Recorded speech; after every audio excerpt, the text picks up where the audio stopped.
Bismillahirrahmanirrahim. Assalamualaikum warahmatullahi wabarakatuh. Kembali jumpa bersama saya Uten Sutendi dalam rubrik Tokoh Berpengaruh. Saat ini saya sedang berada di kediamannya Kanjeng Sultan Bangbang Wisanggeni di areal komplek wisata Banten Lama ya, yang cukup populer. Sambil ngopi dengan Kanjeng Sultan, suasananya cukup asik ini. Assalamualaikum Pak Sultan. Waalaikumsalam warahmatullahi wabarakatuh. Sehat ya? Alhamdulillah. Udah lama kita nggak ketemu ya. Iya. Saya sebetulnya sudah lama sekali pengen ngobrol dengan Kanjeng Sultan tentang banyak sekali persoalan-persoalan kebantenan yang perlu mendapat respon, tanggapan, atau komentar dari Kanjeng Sultan. Nah kemarin tuh saya ketemu dengan beberapa tokoh sih ya. Salah satu tokoh itu ada komentar tentang bahwa Konsultanan Banten itu yang kita banggakan ini itu konon sudah bubar. Nah, saya sebetulnya hari itu juga sempat nelpon ke Sultan itu untuk konfirmasi, tapi rupanya nomornya udah nggak aktif yang lama. Error. Gitu. Dan itu kemudian menjadi viral. Viral dan banyak sekali tanggapan teman-teman di Banten, termasuk para tokoh Banten. Ada yang pro kontra lah, pasti itu gitu tentang apa betul sudah bubar, apa masih ada. Nah kira-kira gitu. Gimana menurut Anda? Masya Allah. Jadi Kesultanan Banten itu tidak pernah dibubarkan. Vakum ya iya betul. Sejak vakum ya. Vakum. Okay. Karena Sultan yang terakhir itu diasingkan Belanda ke Surabaya itu 1832. Sejak itu Kesultanan Banten betul-betul vakum. Kenapa? Karena keturunannya yang dibawa ke Surabaya itu mau balik ke Banten pasti dibunuh oleh Belanda. Di apa? Dibunuh. Dibunuh. Jadi nggak boleh ada yang kembali. Ada yang diam-diam kembali itu putra mahkota. Pangeran Timur namanya. Pangeran Timur masuk ke Banten dengan diam-diam mencoba melakukan pemberontakan lagi. Dibantu oleh pemberontakan melawan Belanda. Melawan Belanda. Patihnya yang mendampingi beliau adalah Angling Dharma Kusuma yang makamnya di Mandalawangi. Nah itu patihnya beliau. Perlawanan terhadap Belanda terjadi. Sehingga itu membuktikan bahwa masih ada keturunannya yang terus melangsungkan perlawanan atas nama Kesultanan Banten. Ketika setelah terjadi kasus Rosoan hancur? Betul. Rosoan hancur itu 1808. 1808. Jadi setelah itu masih ada letupan perlawanan? Betul, karena sultannya masih ada. 1809 dinobatkanlah pewaris tahta. Namanya Sultan Maulana Muhammad Safiuddin. Hanya saja usianya masih tahun 1809. Sultan Safiuddin. Usianya masih 10 tahun. Makanya roda pemerintahan ibundanya yang membantu. Siapa ibundanya? Ratu Aisyah atau Asia. Aisyah ya. Nah itu berada di mana Safiuddin itu? Sultan Safiuddin itu? Nanti dulu, ini baru diangkat masih di Banten, di Banten. Karena roda pemerintahan adalah sang ratu membantu Ratu Aisyah, perlu dibangun istana baru menggantikan Sorosowan yang sudah hancur. Istana Keibuan, Kaibon itulah. Kaibon. Sekarang populer dengan Kaibon. Sebetulnya Keibuan. Istana Keibuan. Karena yang prakasai pembangunan itu sang ibundanya. Sang ibunda Saifuddin itu. Safiuddin itu. Ratu Aisyah namanya. Makamnya ada di Kasunyatan. Seberangnya Sultan Maulana Yusuf, seberangan jalan. Nah, di situ adalah makam Ratu Aisyah dan adiknya Ratu Arsia.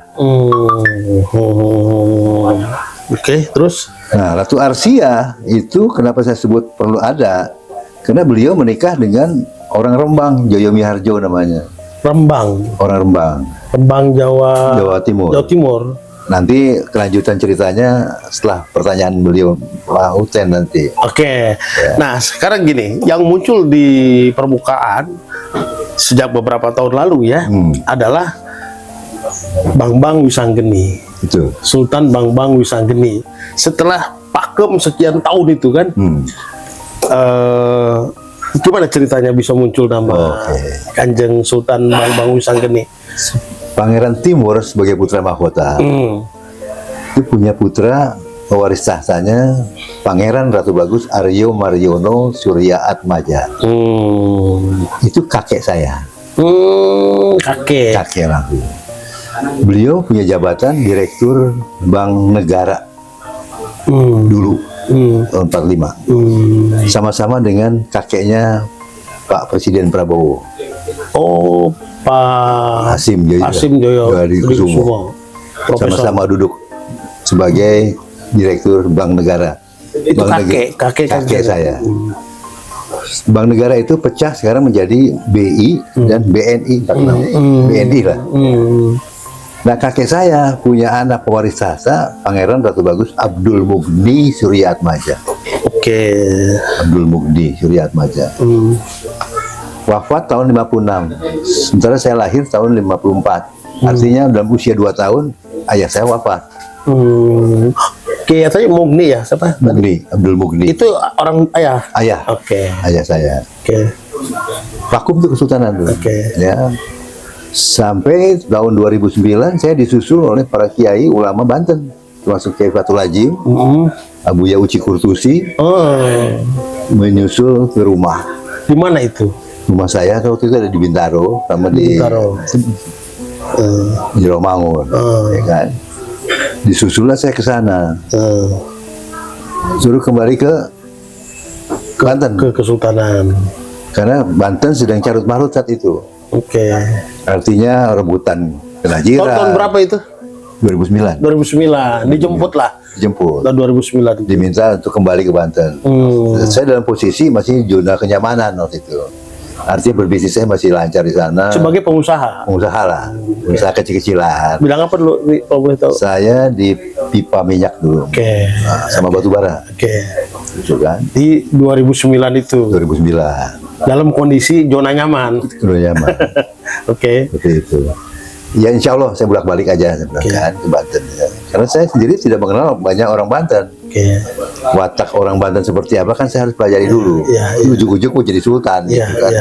Gimana ceritanya? Gitu kan.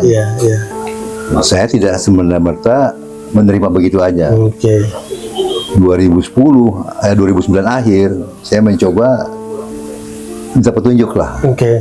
Jadi di masjid itikaf 40 hari. Di masjid mana? Banten. Di sini. 40 hari. Di Banten Lama ini. Banten Lama. Tidur di situ. Petunjuknya pas hari ke-41 saya ziarah ke dalam makam Sultan. Ke Sultan Hasanuddin. Jam 12 malam persis saya masuk. Staf-staf saya itu saya minta di luar karena saya ingin di dalam dialog sendiri. Secara batin dialog. Secara batin. Petunjuknya punggung saya itu ditepuk, ada yang nepuk. Ya mungkin ini orang percaya nggak percaya ya, tapi ini terjadi.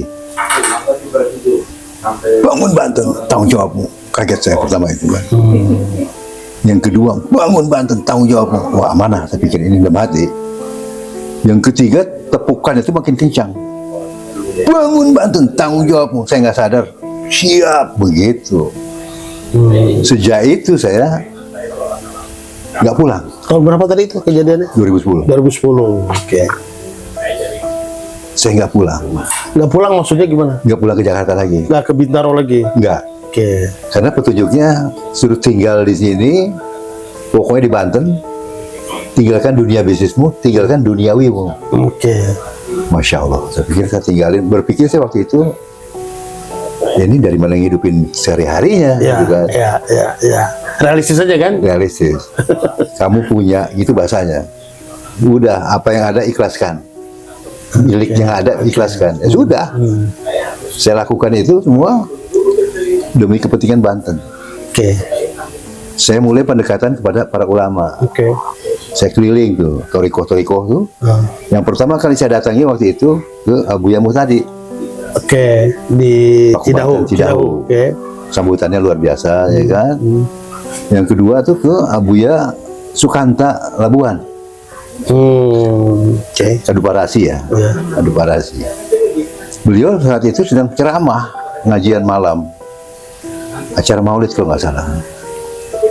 Kami tiba tanpa pemberitahuan. Rombongan kami datang, tiba-tiba di break oleh beliau lagi ceramah. Mohon maaf para hadirin jamaah sekalian, kita break dulu karena kita sambut dulu kehadiran Raja Banten. Begitu Pak. Sukanta itu. Dari mana tahu bahwa saya adalah Raja Banten? Ya. Tapi beliau sangat luar biasa. Ya. Saya dinaikkan di panggung, podium, duduk bersebelahan dengan beliau. Pada saat itu beliau pakai kursi roda. Saya duduk di sebelahnya. Di bawah saya nggak boleh. Disiapin kursi di atas. Jangan di bawah, di atas kursi. Itu kejadian dari situ saya makin yakin Banten ini nggak boleh sembarangan. Boleh sembarangan.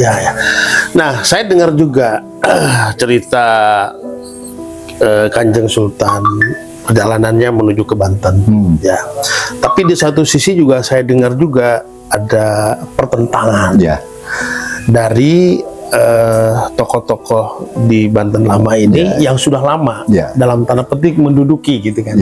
Kira-kira gitu ya.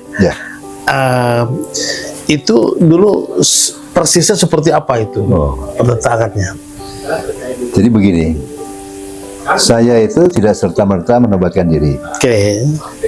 Ada proses pengadilan yang kita lakukan, pengadilan agama. Keluarlah pengadilan agama nomor 316 bulan September 2016, 0316. Dikukuhkan saya sebagai pewaris tahta penerus Itu pengadilan agama mana, Pak? Serang. Dikukuhkan sebagai pewaris tahta berdasarkan garis trah keturunan garis lurus yang berhak mewarisi tahta kesultanan. Sini ada kulunun apa, kita ngobrol dulu lah, begitu ya. Nah, jadi terus sih merasa cukup lama pengelolaan Banten lama ini. Hadir saya ujung-ujung ngaku Sultan. Terugah. Supremasinya terusik. Seperti itu aja sebetulnya. Kurang komunikasi aja. Dan akhirnya terjadi quote and quote pertempuran di pengadilan ya. Sebetulnya begini. Keputusan yang diberikan kepada saya nomor 316 itu sudah inkrah. Sudah melewati batas untuk tuntutan lah. Sekarang sudah lewat setahun, digugat.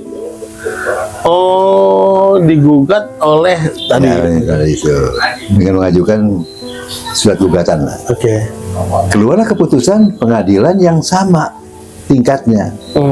Harusnya untuk mengeliminir atau merevisi atau menolak atau gugatan itu. Lebih tinggi dong. Pengadilan tinggi agama harusnya.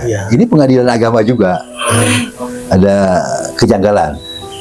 Sebetulnya. Dan harusnya yang bisa menggugat juga harus sebagai hubungan adik kakak dengan saya. Harus keturunan. Artinya adik kakak lah. Ya, kalau yang di luar adik kakak berhak apa dia menuntut? Nah, gitu. Kanjeng Sultan menganggap mereka bukan keturunan, tapi bukan sebagai hak adik kakak. Bukan adik kakak. Adik kandung. Atau bukan dari garis lurus ke sini. Garis lurus cuma satu. Begitu. Bahwa keturunan iya. Keturunan iya. Tapi bukan garis lurusnya. Betul. Kira-kira gitu. Dan digugat juga forum. Bukan perorangan. Forum juriat. Yang digugat. Yang menggugat. Nah, forum apa tuh Juriat Kesultanan Banten, FIDKB. Organisasi. Bukan personal yang punya otoritas kesultanan. Betul. Kira-kira gitu ya. Betul. Nah, tapi diterima oleh pengadilan. Ya sudah. Diikuti aja, kita ikuti terus sampai akhirnya kita ajukan lagi pledoi pembelaan, keluar lagi keputusan berikutnya sampai akhirnya ke MA. MA mengeliminir semua keputusan yang terdahulu, yang sebelumnya. Artinya kan ini ngambang jadinya kan. Sampai sekarang dieliminir semua. Artinya belum ada keputusan apapun kecuali dari seluruh setelah Kesultanan Banten itu saya diakui. Artinya keputusan pengadilan sebelumnya itu tidak berlaku. Perkecualiannya ada. Apa? Diakui sebagai telah keturunan garis lurus Kesultanan Banten. Kanjeng Sultan diakui. Ya sudah, saya pikir cukup itu. Dan karena itu kemudian Ki Sultan sampai hari ini menganggap sebagai sultan di Betul, di karena Kesultanan Banten ini. betul sekali. Karena begini, pengadilan agama bukan ranahnya untuk mengangkat, memberhentikan sultan. Oke, terlalu rendah ya. Terlalu rendah. Diakuinya saja Iya, sebagai iya, iya, keturunan terah garis lurus sudah Iya, cukup buat saya. Iya, iya. Seperti itu. Oke. Nah, kemudian ketika Ki Kanjeng sudah menyatakan diri sebagai sultan di sini, apa yang sedang dilakukan sekarang? Kita ingin melakukan sesuatu itu buat Banten itu sangat banyak sebetulnya. Ya. Yang paling utama adalah jadikan Banten dulu berakidah lagi. Oke. Kenapa sih akidah lagi? Padahal orang Banten agamanya cukup luar biasa. Ya. Banyak semuanya dari 4 tahun aja udah pinter ngaji semua. Iya, iya, iya. Tapi kan ahlaknya ya kita tahu. Akhlak, ya. Akhlak yang harus dirubah. Ya, ya. Yang kedua, jadikan Banten berbudaya, harus mengerti budi pekerti, sejarahnya Banten, budayanya Banten harus Ya. betul-betul dikuasai. Ya, ya. Kalau 2 hal ini sudah oke berjalan, pasti sejahtera. Ya. Nggak ada korupsi, nggak ada apa-apa lagi, Ya. nggak ada macam-macam narkoba dan lain-lain. Ya. Pasti sejahtera. Ya. Itu kepingin saya. Itu. Jadikan Banten berakidah, berbudaya dan sejahtera. Dengan caranya gimana si Sultan melakukan itu kegiatannya atau misalnya? Saya berharap sudah dilakukan pendekatan pada ulama, mencoba bagaimana sekarang dalam ceramah dan sebagainya, ya kan? Kemudian santunan anak yatim bisa lakukan, ya kan? Pelatihan-pelatihan kepada entrepreneur muda, itu kan sudah berjalan. Tapi kan namanya hambatan itu pasti aja ada. Iya, iya, ya. Jadi belum maksimal. Oke, terus gini, kemarin ketika kasus PIK 2 rame, Kanjeng Sultan dibawa-bawa itu karena ada sebuah deklarasi yang disampaikan oleh Ki Sultan menolak PIK 2, Ya. gitu.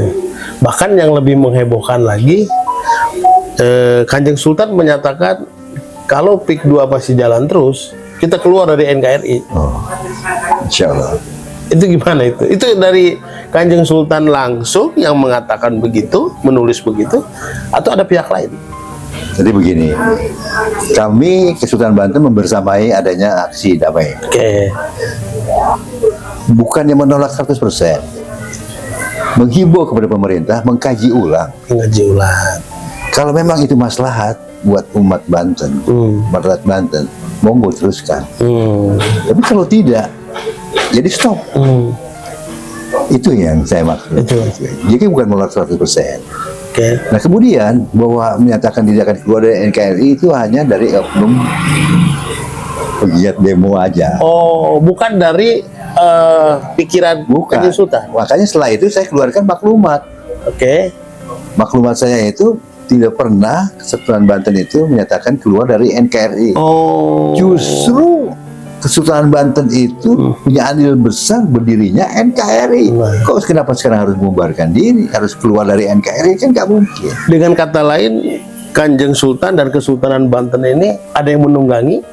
Bukan menunggangi sebetulnya. Apa itu? Offside mungkin bagi Offside. kalau sepak bola offside ya.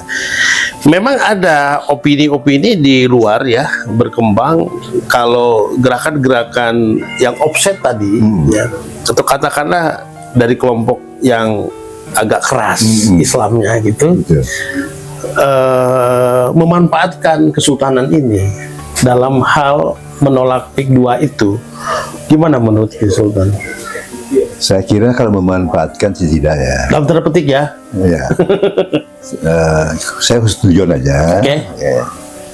Mungkin karena terlalu euforia, semangat, karena kesultanan membersamai, jadi semangatnya tuh tanpa disadari, kami siap keluar dari NKRI, begitu bahasanya. Jadi saya maklumin lah itu. Yang namanya jiwa semangat, betul-betul membela rakyat ya. Poin saya cuma itu aja, membela kepentingan rakyat, salut saya. Tapi kenapa sampai harus keluar dekret itu, bukan dekret, ya, deklarasi itu gitu loh. Dan Itu kan di luar kontrol. Oke, berarti kalimat atau poin di keluar dari NKRI di luar Di kontrol. luar kontrol saya. Jadi tidak ada konfirmasi dulu. Tidak ada. Saya tegur setelah itu. Oke, Makanya saya keluarkan maklumat. maklumat itu. Ya. Nah ini clear nih, karena isu di luar kan ikut-ikutan gitu. Gak mungkin lah. Kesultanan Banten itu punya andil besar berdirinya NKRI. Iya. Masa saya masih melawan leluhur saya? Iya. Jadi berlawanan gak mungkin. Bahkan ada alasan kepanjangannya dari deklarasi itu karena tanah-tanah yang digarap Fik itu sampai ke perbatasan Jakarta itu konon milik Kesultanan Banten. Memang betul. Emang betul? Betul. Bandara saja itu milik Kesultanan Banten, agendomnya ada. Ada. Kodenya. Dokumennya masih ada?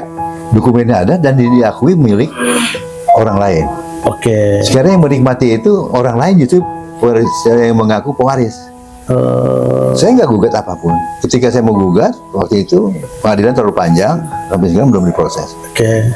Bahkan, Artinya dokumennya ada di Kanjeng Sultan? bukan di saya sebetulnya aslinya, Pak. Aslinya? Dari pewaris itu yang ada. Oke. Tapi mereka sudah menikmati itu dan saya ada dokumen kopinya. Oke. Ketika saya konfirmasi mengkonter itu kepada yang mengurus pewarisnya, wafat besoknya. Setiap ada pertanyaan itu wafat. Saya nggak sempat jadinya untuk menindaklanjuti. Ya sudah, gimana nanti aja, pikirkan. Karena kakek saya, leluhur saya bilang, tanah-tanah kesultanan itu banyak dinikmati oleh rakyat.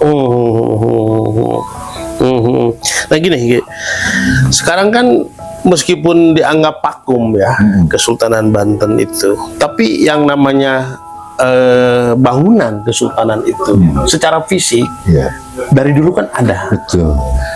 dan itu menjadi simbol sejarah sejarah Banten, Betul, yang di situ menyimpan banyak sekali cerita. betul. Lalu apa yang sedang dilakukan di dalam gedung yang banyak itu, Ki? Atas nama kesultanan kah? Atau atas nama Juriatah atau bagaimana? Itu masih namanya Kesultanan Banten, Pak. Kesultanan Ya, Banten. karena bagaimanapun benteng itu benteng Sorosowan dan Kaibon. Iya. Itu on behalf-nya ya Kesultanan Banten. Artinya aktivitas di dalam Kesultanan Banten ini Ya. itu di bawah kendali. Nah, ketika ini vakum, Oke. pemerintah mengambil alih pengelolaannya bagi benda cagar budaya, Oh, jadi pemerintah sekarang yang mengendalikan. mengendalikan pemerintah. Nah, sekarang posisi Kanjeng Sultan di mana kalau begitu? Dengan pemerintah memang masih diakui setengah-setengah lah. Oke. Ya, secara personal semua mengakui saya keturunannya. Oke. Tapi secara kelembagaan mungkin secara administratif, Ya. pemerintah belum berani mengeluarkan suatu keputusan pengakuan. Oke, sekarang terakhir ke Kanjeng Sultan. Apa harapan Kanjeng Sultan kepada pemerintah Provinsi Banten maupun kepada para elit dan tokoh Banten? Harapan saya, ayo kita bersatu mengangkat kembali marwah Kesultanan Banten. Dan kebetulan bukan karena keinginan saya pribadi, tapi kebetulan memang saya adalah garis keturunannya. Sudahlah, buat Kesultanan Banten itu menjadi mitra pemerintah. Mitra pemerintah. Mitra lah. Iya. Karena kita bukan mendirikan negara-negara ya, Iya. sebagai entitas budaya, pengontrol pemerintah, memajukan Banten kembali. Iya. Selain Jogja, kalau Jogja kan daerah istimewa khusus, gubernurnya ya rajanya. Sementara ini kita begini aja dulu, satu ada gubernur, ada lembaga Kesultanan Banten. Ya, sebagai simbol sejarah. Simbol sejarah dan Simbol juga nilai sebagai juga. mitra, juga sebagai pendamping, penasehat atau apa. Ya. Jangan ada melenceng. Sekarang ini kan tidak. Oke. Ya kebijakan gubernur ya dengan sendirinya menurut mereka bagaimana baiknya, tapi sebetulnya banyak hal yang berlawanan juga dengan pemerintah. Sebagai tempat pemersatu. Pemersatu. Pemersatu pencari solusi. Betul. Kira-kira gitu ya. Betul. Bisa duduk bareng di sini. Betul. Para tokoh, Betul. pemerintah maupun tokoh ulama jawara kumpul di sini. Betul. Jadi karena saya anggap pemerintah sekarang ini dari dulu belum maksimal untuk menghargai leluhur ini. Oke. Pemerintah belum maksimal menghargai leluhurnya. Contohnya, Oke. jalanan saja. Leluhur kita kan Sultan Hasanuddin yang awal. Ya. Jalanan Sultan Hasanuddin di Serang harusnya panjang ya. Ya. Harus dari Royal, Royal sampai Karanghantu itu jalan Sultan Hasanuddin. Iya. Ini kan pendek sekali ke Royal. Yang terpanjang malah jalan Ahmad Yani Iya. Iya. dan lain-lain. Iya. Ini satu poin. Dengan kata lain, Provinsi Banten harus balik ke akar. Balik. Ya. Itu. Kanjeng, terima kasih sudah membersamai saya sambil ngopi. Ngobrol sekali, enak sekali ngobrol ini. Masya Allah. Terpenuhilah harapan saya memang sudah lama pengen ketemu Kanjeng Sultan. Alhamdulillah. Terima kasih Kanjeng Sultan ya. Sama-sama. Sehat selalu ya. Amin, amin. Baik pemirsa di rumah dan di mana saja berada, demikian obrolan saya dengan Kanjeng Sultan Bambang Wisanggeni di kediamannya di Komplek Kesultanan Banten Lama. Sampai jumpa di kesempatan lain bersama saya Utan Sutandi. Assalamualaikum warahmatullahi wabarakatuh. Waalaikumsalam warahmatullahi wabarakatuh. Terima kasih Kanjeng. Sehat ya. Sukses selalu ya.